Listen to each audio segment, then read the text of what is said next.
You're listening to We Knew the Moon with Dee Safier, an empath who started a podcast to explore the universe, spirituality, and all things witchy woo-woo.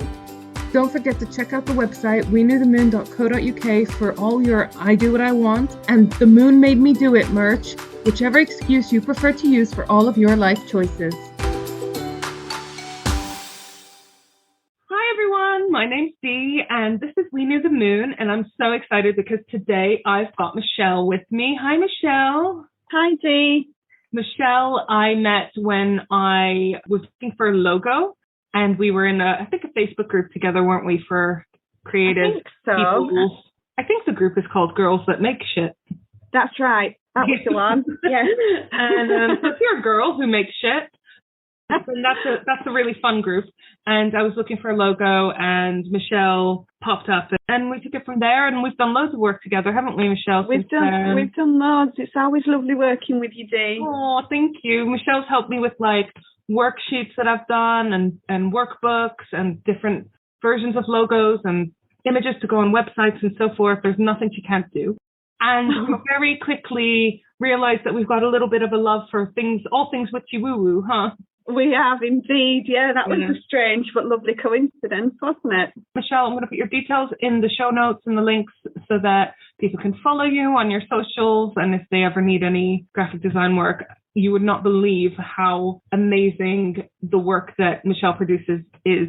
All the logos are hand drawn, aren't they? And just I love drawing. I always have done, but especially if it's witchy or moon themed, Dee, like yours. And what I'm going to be doing today is Gerald Gardner and the religion of Wicca. Ah, right. Which I'm so excited about because I've always been a bit confused about exactly what Wicca is, because I knew it was really modern. But at the same time, it seemed to incorporate so many of the sort of ancient practices. And, all of these occultist figures like Gerald Gardner and Aleister Crowley, they're all kind of shrouded in mystery. So I thought it would be really, really fun to sort of delve into the history of Wicca. I don't identify with any religion. There's different kinds of Wicca, which I'll go into.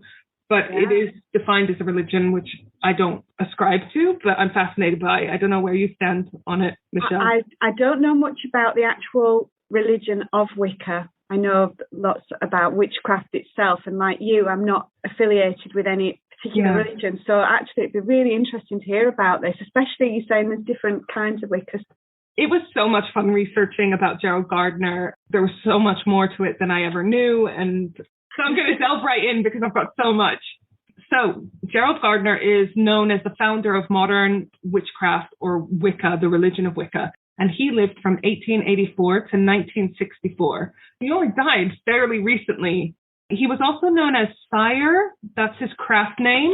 But I feel like I'm pronouncing it wrong. So I'm just going to Google. Hey, Google, what was Gerald Gardner's craft name? Seer.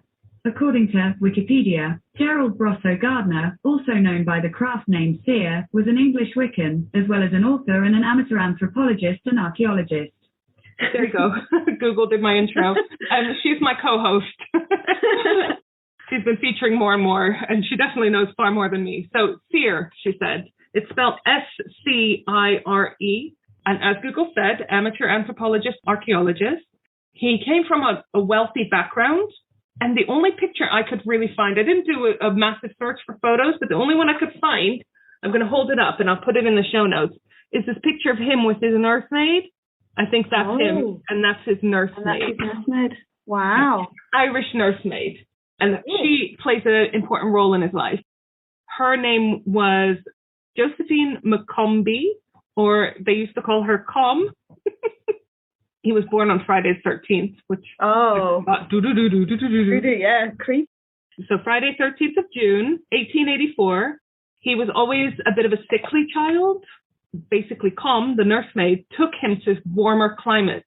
So he lived away from his family because that they believed would be better for his health. And I think it did improve his health. So she took him to live on the Canary Islands, the south of France. They moved around a bit. So he was originally from Lancashire, but he spent much of his life in Madeira and stuff. So, it's not a bad place to grow up, I think. No, sounds good. Whereabouts in Lancashire? Oh, I don't know. Hey, Google, where in Lancashire was Gerald Gardner born? On the website bbc.com, they say, Gardner, who was born in Blundellsands, Lancashire, spent his early adult life working as a British civil servant in the Far East. What did she say? Blundellsands? Blundellsands, I think. I've not heard that. I was just wondering if it was near some other witchy connections. Oh, wait, Blundellsands. I'm sharing my screen so you can see the map. Ah, okay. Oh, it's by the sea. Yeah, it looks lovely. It does look lovely. Yeah, that looks really nice. But, northern England, probably not the warmest and the best for his sickly nature. And this made me laugh. I've taken a quote from his biographer, Jack Bracelin, wrote that Com, the nursemaid that he traveled with, was very flirtatious and, in quotes, clearly looked on these trips as mainly manhunts. And he was kind of viewed as a bit of a nuisance because she's trying to go on the pull, isn't she? So he never really went to school. He never got an education, but he used to read a lot. So he kind of self-educated and became obsessed with weaponry. Oh. Which is, feels like a red flag when your kid is obsessed with weaponry. But maybe that was a little bit, maybe more common at the time. Yeah. In 1900, Com finally married a man called David Elkington, and he owned a tea plantation in Ceylon, which is modern-day Sri Lanka. She brought Gerald with her, so I kind of feel like even though she probably thought he was a bit of a nuisance, I hope that there was some kind of affection there. And he learned the tea trade, and eventually he moved into his own bungalow and started working on a different tea estate. He became really acquainted with the Sinhalese population in Sri Lanka who have Buddhist beliefs, and he got really interested in their indigenous beliefs, but also in their weaponry. He got initiated in 1910 as a Freemason in the Sphinx Lodge number 107. There's mysticism surrounding the Freemasons as well, isn't there? The regalia and the weapons again. There's definitely all that kind of ritual, and which he clearly liked because he joins a bunch of these different groups. So he kind of liked that ceremony and that close-knit community, maybe, was what he was also looking for. In order to attend the meetings, he had to arrange a weekend leave. He had to walk 50 miles to the nearest railway station and then catch a train to the city. That's some dedication there, isn't it? Yeah, he must have been really keen. But he also moved his way up the ranks in Freemasonry. You know how they have the different levels. And so he entered the second and the third degrees of Freemasonry. Fuck knows what that means, apart from other Freemasons. But he moved up within the next month. But then his enthusiasm seemed to sort of dribble away, and he resigned the next year. That year, he moved to Borneo, British North Borneo. Right. He's definitely a traveler, and you'll see this throughout his life. He loves a good travel. He loves learning about the local cultures. There in Borneo, he took, again, a real interest in the indigenous religious beliefs and attended seances and healing rituals. But he then got malaria, which apparently was the final straw, so he left Borneo and moved to Singapore, which was British at the time. But there he went to work on a rubber plantation, because he's worked on plantations in the past. And in the end, he bought his own estate called Bukit Kato, on which he could grow rubber. Obviously, you're growing the trees that produce the rubber. Right? It's a plant, isn't it? Is it a tree or it's a plant, isn't it? I feel like it's the sap. It could be. Hey, Google, what is rubber made of? Here's what I understood from the website explained at stuff.com. Natural rubber is made from a runny, milky white liquid called latex. Do you want a little more context? Yes. Yes, I do. Natural rubber is made from a runny, milky white liquid called latex that oozes from certain plants when you cut into them. Common dandelions, for example, produce latex. If you snap off their stems, you can see the latex dripping out from them. What? You can make rubber from dandelions? So that stuff that comes out of dandelions is rubber. Amazing. That's mind-blowing. In my mind, he's got a dandelion field and he produces latex rubber from it. So he continued to experiment with spiritualism and mediumship, and he really strongly believed that he was in touch with his own ancestors. In 1927, he met the love of his life, Dorothea Frances Rosedale, known as Donna. Love Donna in this story. She sounds like a badass. He really quickly married her, sort of a month or two later, but they stayed together until the end. He got re-involved in Freemasonry in Malaya, in Singapore, where he was, and was still super interested in the local rituals, especially when it involved, quote, folk magic and weapons. So again, here we go again. He's now got a third love of his life, Donna, but his first two are definitely sort of spirituality and weapons. He was also developing a really strong interest in anthropology, studying the local cultures and so forth, and archaeology as well, and was involved actually in excavating many of the pagan sites overseas and in the UK.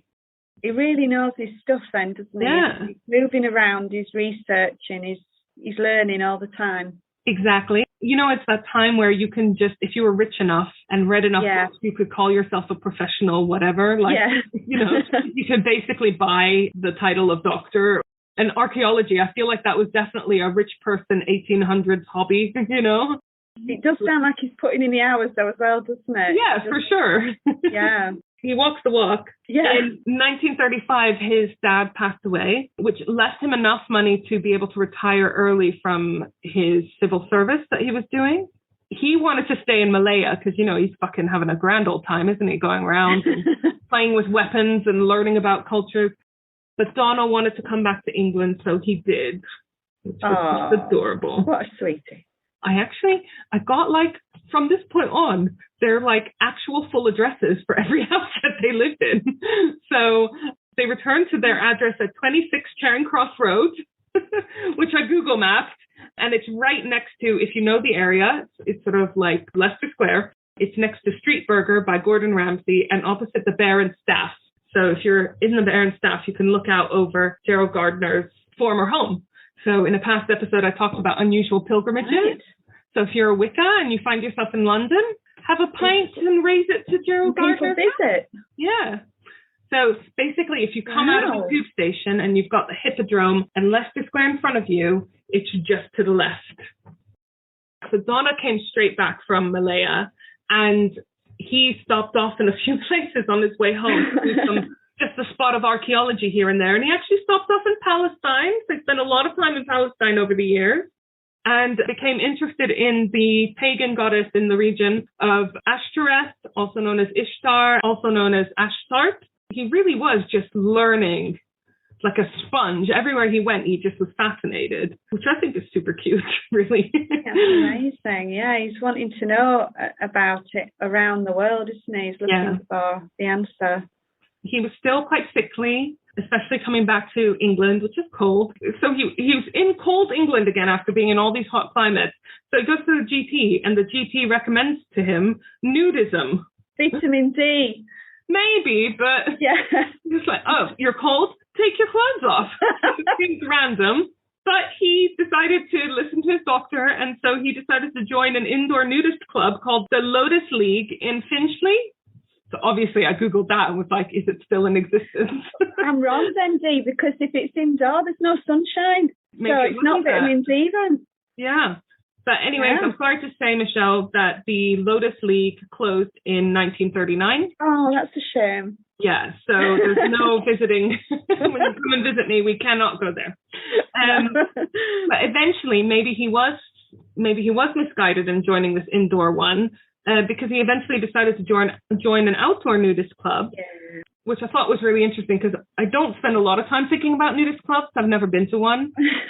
But I didn't realize there were indoor and outdoor ones. No, I didn't. No, I would have thought the benefit of it was to get sunshine on yourself. Really. Yeah, and be in nature and stuff. But then I suppose if you also really love being a nudist and it's cold.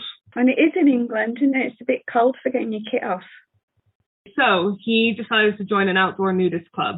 Yeah. And I found a hilarious article from The Guardian from 1999, which, you know, unfortunately was like behind a paywall, so I couldn't read all of it, but it just made me laugh because the headline was Carry On Camping. And apparently the one that he joined was called 4 Acres, and it was the oldest nudist club and was marketed more as a resort. So it proper looks like country club. It's got like, you know, bars and sports and all sorts. So, like, I love a good resort, so I made the mistake of Google image searching. Oh my God. You're brave. And yes, it is in fact a nudist resort. So he's joined this nudist club and he made loads of nudist buddies. He's still traveling loads. He's going back to Palestine quite a lot, and he's still loving his weapons. So, he wrote a novel called A Goddess Arrives. So I think I might have heard of that one, Dee. Well, I never heard of it. I Googled it to see if I could find it. It was for sale on Amazon, a paperback for £154. So I was like, I won't buy that. We're now coming up to World War II. Yeah. And Gardner and Donna, lovely Donna, were getting a bit nervous about the city being bombed. And so they decided to move to Dorset, to a place called Highcliffe. They actually got a blue plaque on this home. Very nice. The blue plaque was donated by the Center of Pagan Studies. And it's here that, oh God, it's going to be more words that I struggle to say. But he came across a building describing itself as the first Rosicrucian theatre in England. Rosicrucianism is kind of a study of very much linked to like magic and religion and like Western esotericism. And he was really interested in that anyway. So when he found a theatre set up by this group, obviously he went to go and see one of the plays in August 1939. He took Donna, his lovely wife, on a date. It was a play based on the life of Pythagoras, who, remember, made the Pythagoras theorem. Squares on the Pythagoras is equal to the squares on the opposite two sides. Exactly, like how to calculate the triangle lengths and stuff, which, you know, at the time was considered magic. Blows my mind still, yeah. Exactly. Anyways, Donna hated it. She hated the play, but Gardner loved it and joined the group and became in charge of running the theatre. But again, Gardner eventually lost interest in this group. It feels like he kind of rinses out these groups and these tribes and these people of their knowledge, and then gets bored and moves on and is like, I want to learn the next thing, you know? So he eventually joined the New Forest Coven. Right. I was wondering when this was going to... I know, we haven't even really got into the witchcrafty stuff yet. And he's, by now, how old is he? 50s, 60s? Right. Yeah. He spent his life kind of looking into it all, and now he's sort of going down one path. Now he's ready to establish his own thing, right? Yeah. One night in September 1939, he got taken to a large house owned by Old Dorothy Clutterbuck. What a lovely name. I know. So she's a wealthy local woman, and he was made to strip naked and taken through the initiation ceremony. Halfway through the ceremony, he heard the word Wicca, which is male version, and Wicci, female, is basically the old English word for witch. So that's where that word comes from. But then following the war, Gardner decides to go back to London. He's a member of the New Forest Coven, but he decides to go back up to London. And he moves to 47 Richmond Gardens, Bloomsbury. So I Googled that. It's near Good Street Station in London. I don't know that area, so I lost interest in a very Gardnerian way. And what he did, so there's the nudist resort just outside London, which I think is why he moved back to London, because he missed his nudist friends. It was called 4 Acres, but he decided to buy into this nudist resort. So he bought land to give to the nudist resort. It got renamed from 4 Acres to 5 Acres. And 5 Acres is still around. So, really? And is it still a nudist place? Yep. Mm-hmm. Wow.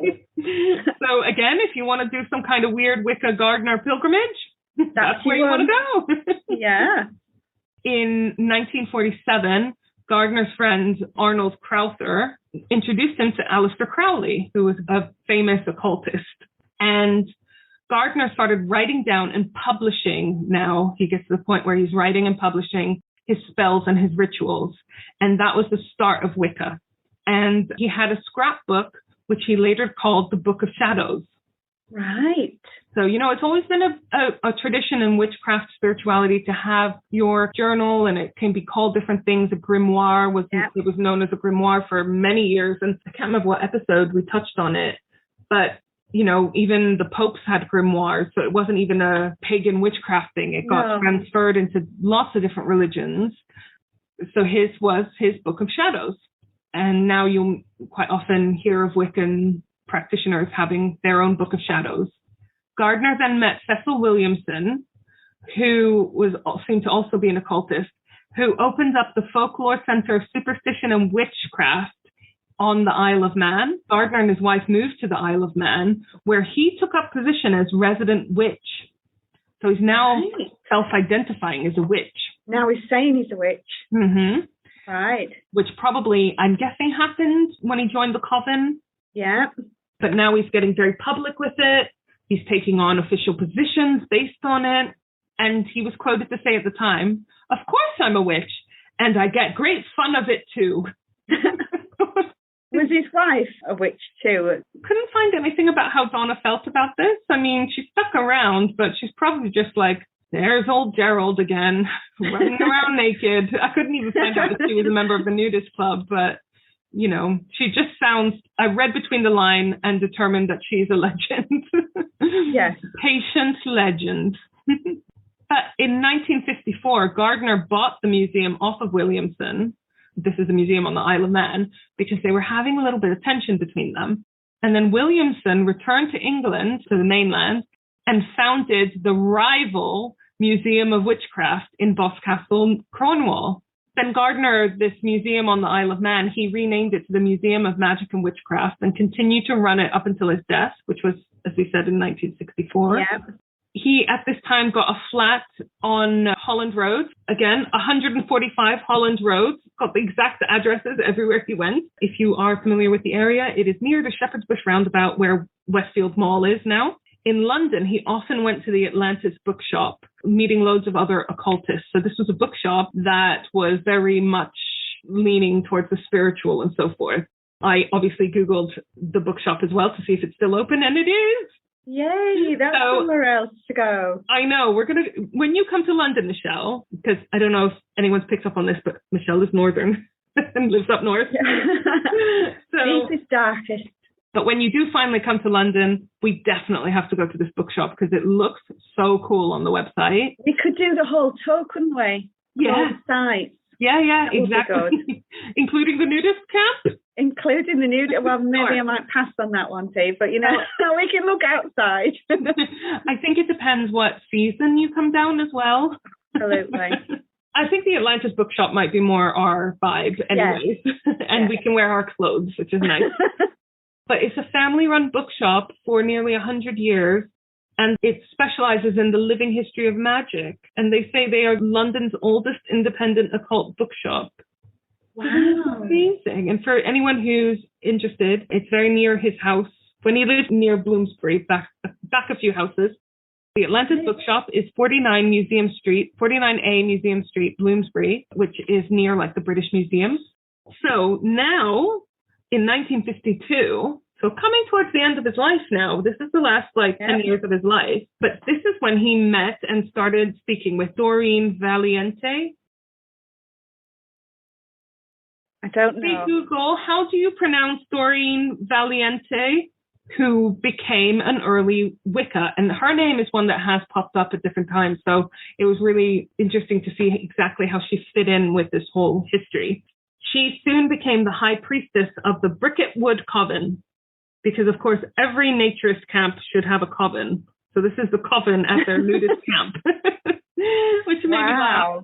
So clearly the nudist camp is non-denominational, but you can have your different branches of religion within there and your places of worship, because they actually have a little cottage, which is called the Witch's Cottage, on the site, you know, in the nudist camp where they used to have their coven meetings. 1954, he published a non-fiction book. So, you know, he published his novel, which may or may not have done very well, but is very unavailable today. But then he published his non-fiction book, Witchcraft Today, where he talks about his belief in fairies. His theory was that fairies in Europe were a secretive pygmy race that lived alongside other communities. Right. So 1960, Donna dies. Oh, dear. And soon after, Gardner's health deteriorates because he no longer has the love of a good woman. So again, he sought these warmer climes and moved abroad. And it was on a boat on these travels that he died from a heart attack at the breakfast table. Oh, no. Yeah, and he was buried at the ship's next port of call in Tunisia. And his funeral was attended by only the ship's captain. I mean, it sort of suits his lifestyle, though, as well, doesn't it? Yeah. He moves around a lot, so... He was the adventurer. He probably didn't have one single home. That, no, you know it what I mean? Sound that like he did, doesn't it? Yeah, so I think his home was with Donna, and I think once Donna died, he wasn't long for the world. That's how I read that. Oh. But I seem to have like a girl crush on Donna. I don't know. I've built her up to be some amazing woman. I hope that it's true. Several years after Gardner's death, the Wiccan high priestess Eleanor Bone visited North Africa and went looking for Gardner's grave. She discovered that the cemetery he was interred in was to be redeveloped. So she raised enough money for his body to be moved to another cemetery in Tunis. Right. It's interesting. She didn't feel the need to bring his body back to the UK. No, or maybe just to move him. Yeah, so maybe she either didn't have enough money to do that, or she just thought, no, he's happy here. And in 2007, a new plaque was attached to his grave, describing him as the father of modern Wicca, beloved of the great goddess. Oh. Yeah. So, yeah, it was just such a mad life, wasn't it? Just so adventurous. So this is why Wicca is a modern religion, in that the structure is recently created. Very, very recent, but born out of traditions, though. It sounds like he pulled from all their pagan traditions wherever he visited. Exactly. So not even pagan traditions from one culture, but just from the whole world. He was like, I like this, I like this, I like this. Let's mix it all together. So that bit I love about him, the sort of picking the different parts of the different beliefs that resonate with him. So I've collected some random facts about him, as if it wasn't all random up until now. But those who knew him within the modern witchcraft movement recalled how he was a firm believer in the therapeutic benefits of sunbathing, which is interesting because that's just what you said.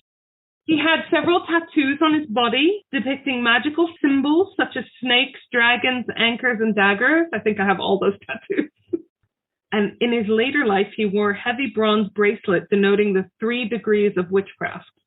So according to another one of his coven members, the nudist camp coven members, Gardner also used to comb his beard, I love this, into a narrow barbiche, which apparently is like a goatee shape, and his hair into 2 horn-like peaks.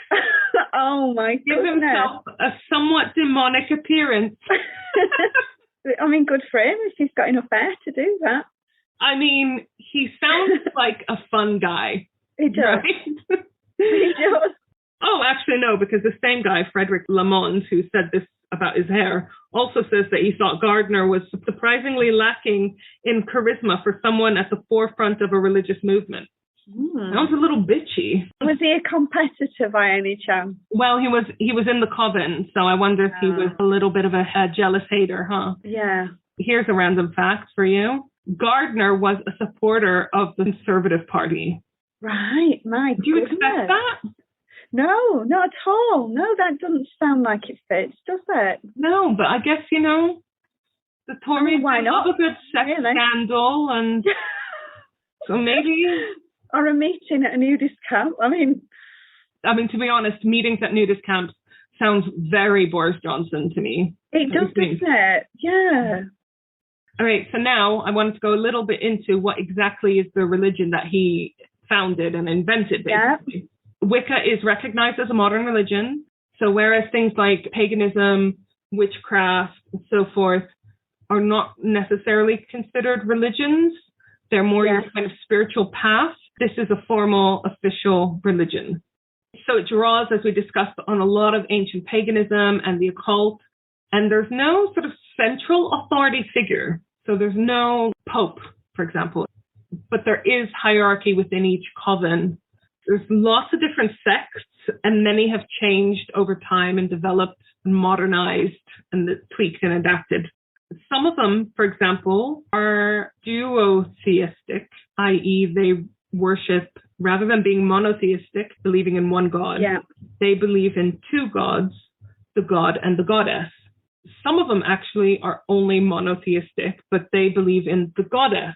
And others are multi-theistic, worshipping the god, the goddess, and loads of other different deities, and they vary. They might follow, for example, Celtic gods or ancient Egyptian ones or Roman ones. So there's a lot of flexibility in what you actually believe. Within Wicca itself? Within Wicca, and still be counted as a Wiccan. Like in Christianity, you've got Catholicism and Protestantism.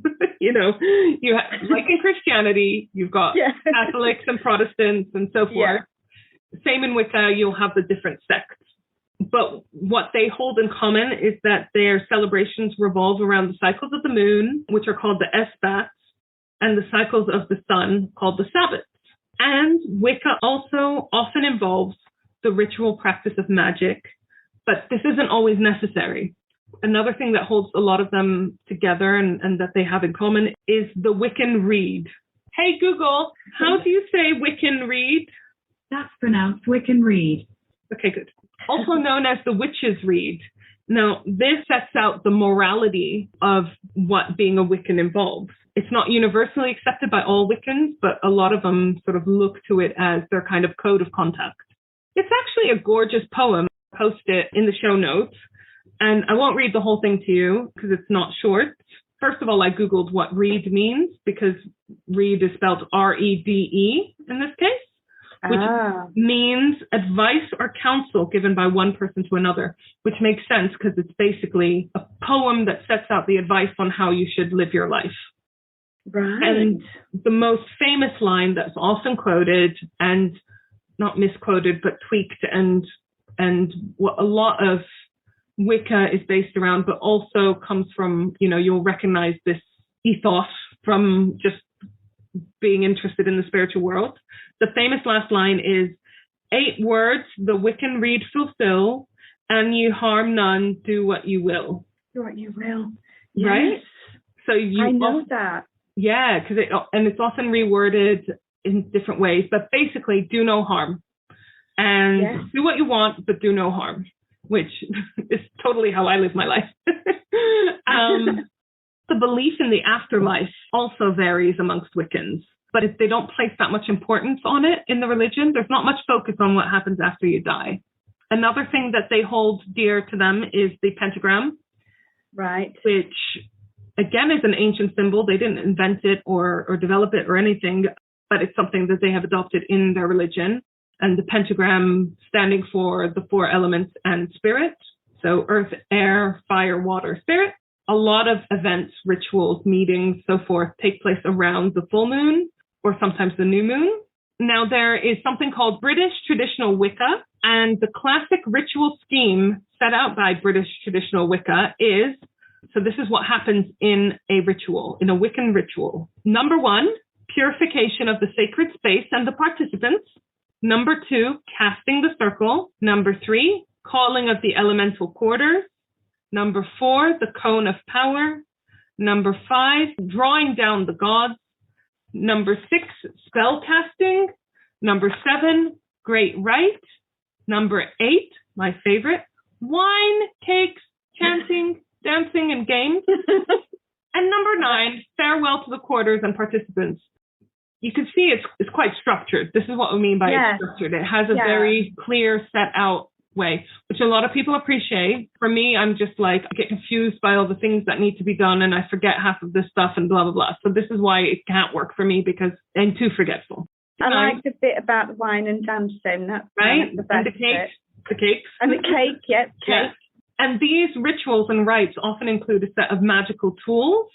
They quite often include a knife called I never know how to say these words. An athame?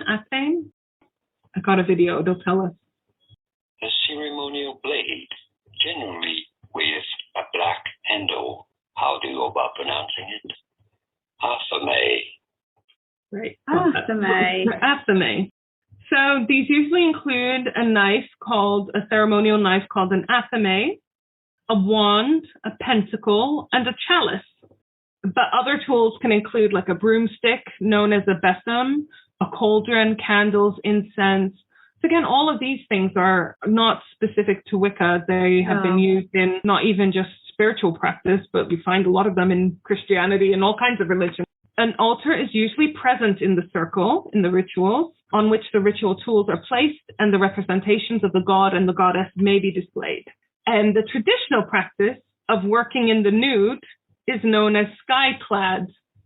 Did you know that? You're not. Yeah, I did. I think that's lovely because the sky is clothing. Yeah, I know. It's such a nice word, isn't it? It's lovely, isn't it? Again, sounds super cute. So there's lots of different rituals, lots of different actual beliefs amongst the Wiccans, but they have a lot of things that are in common. Same with the different branches of Christianity or Islam. They have their core beliefs that they probably share, and then different ways of sort of worshiping that. There are some initiation practices as well. Gardner himself claimed that there was a traditional length of a year and a day between when a person began studying the craft and when they were initiated. So you couldn't just wake up and be like, I want to be Wicca. You had to put the graft in, right? But he frequently broke this rule with his friends. Oh. Which does sound very Tory. It really does, doesn't it? Yeah, one rule. Yeah, so maybe I'm believing it a bit more now. In British traditional Wicca, initiation only accepts someone into the first degree. So now we're sounding a bit Freemasonry, right? Yes. Like they had their different degrees. To proceed to the second degree, an initiate has to go through another ceremony in which they name and describe the uses of the different ritual tools and implements. So fair enough, they have to know what... to know this stuff. Right? That sounds fair enough. Yeah. It's also at this ceremony that they're given their craft name. I have to be honest, I would love to be given a craft name, wouldn't you? Yeah. Do you have one? No, but we could give ourselves one, couldn't we? Yeah, let's have a little think and decide on a craft name. It's going to have to be something moon-based for both of us, I think. Absolutely. Cool. And then by holding the rank of the second degree, a British traditional Wicca is then considered capable of initiating others into Wicca. Or founding their own semi-autonomous covens. Right. You can't just set up a coven either. You have to, if you want to be accepted, you have to go through, you have to be a member of one coven before you can go and set up another one.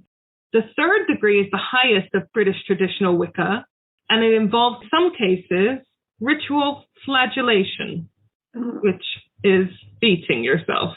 Oh, no, I like the wine and cake bit best. I'm not. Yeah, I don't think we're made for level 3 of Wicca. This is a rite often dispensed with due to its sadomasochistic overtones. They're not just overtones. It's basically just sadomasochistic, isn't it?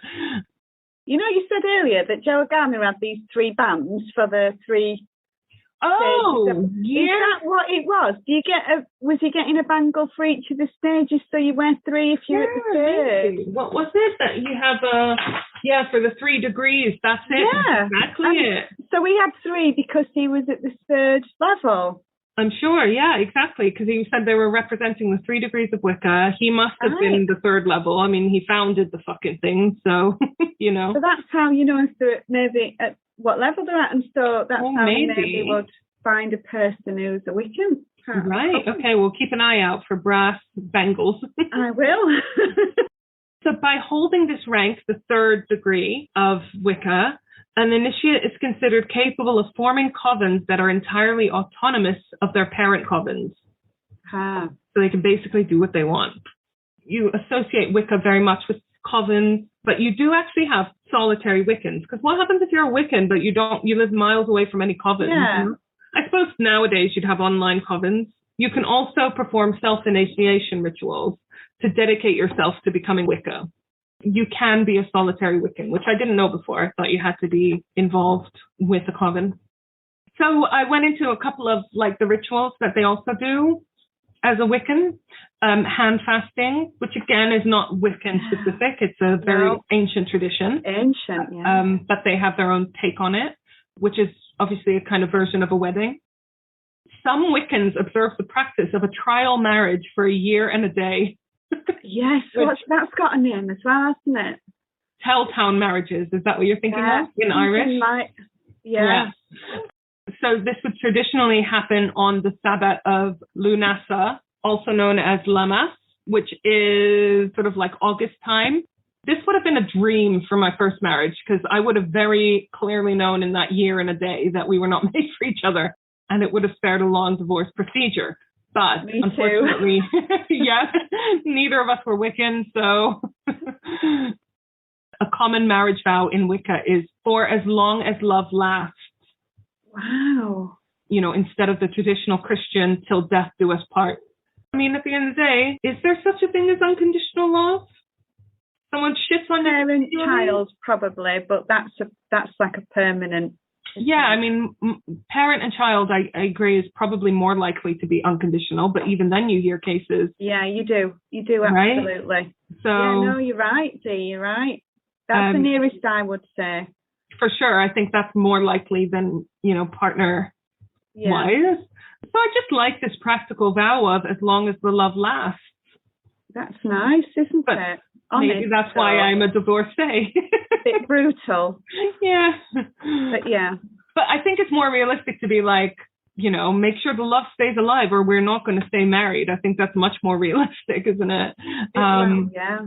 And I do think the vow of till death do us part is quite unhealthy. Yeah. Can you imagine if you were Christian and you thought, fuck, I have to stay with this person until I die? How miserable would you be right now? Well, yeah, absolutely. Perhaps this is a more honest way of putting it. Don't just assume that I'm going to be with you forever. You have to put the work in, as will I. Actually, what a point. That is so cool. For sure, the Christian one just sounds like, all right, you can get comfortable now. No effort needed. You know, we're married now. That's it. If the love is gone, time to move on. Another thing that Wiccans do is they will have a ritual for infants called Wiccaning, basically a christening. Oh, which is super cute. It's like the name. So there's no set sacred text, such as the Bible or the Torah or the Quran, but there are certain scriptures and texts that are traditionally revered, like the Wiccan Reed, like Gerald Gardner's texts that he's written over the time. Yeah, and then to finish, I just wanted to talk a little bit about Wiccans today, so the demographics of Wiccans today. You know, how big is it? Yeah. So, as we said, it originated in Britain with Gerald Gardner, but it has spread, so it's now present in North America, Australasia, continental Europe, and South Africa. And the actual number of Wiccans worldwide is unknown. And it has been noted that it is more difficult to establish a number of members of neo-pagan faiths than many other religions due to their disorganized structure. However, adherence.com, an independent website which specializes in collecting estimates of world religions, cites over 30 sources and estimates the number of Wiccans, mainly in the USA and the UK, as being approximately 800,000 members. Wow, that's quite a lot, isn't it? I don't know if I think it's a lot or little. So obviously there's a load of factors, isn't there? Like, does the country do census? We do a census in the UK where you can, if you want to, put your religion. So it's just an estimate. So most of them are in the USA and the UK, and it's still under 1 million. I suppose worldwide that's quite a small amount, but in terms of like one man's ideas. And the fact that it was fairly recent.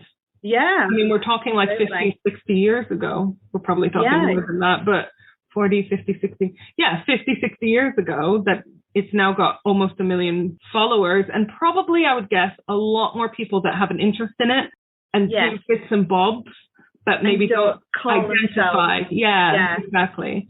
So yeah, I just did not know that Gerald Gardner himself was as interesting as he is. I didn't know he was so well traveled and that he'd taken so many inspirations from different places. So the next episode is going to be Michelle presenting a topic to us. I'm so excited about it, but I'm not going to tell you what it is. So make sure you come to that. Thank you so much for joining me, and we'll both see you next time, won't we? Thanks. Bye. Bye. If you want lots more fun, moon info, and all things spiritual, plus our merch shop, please visit our website, wenewthemoon.co.uk. And if you want even more, head over to our Patreon page, patreon.com/WeKnewTheMoon, and check out some of our bonus content. We're also on Facebook and Instagram at we.new.the.moon, and we're also on Twitter at WeKnewTheMoon1. See you next time!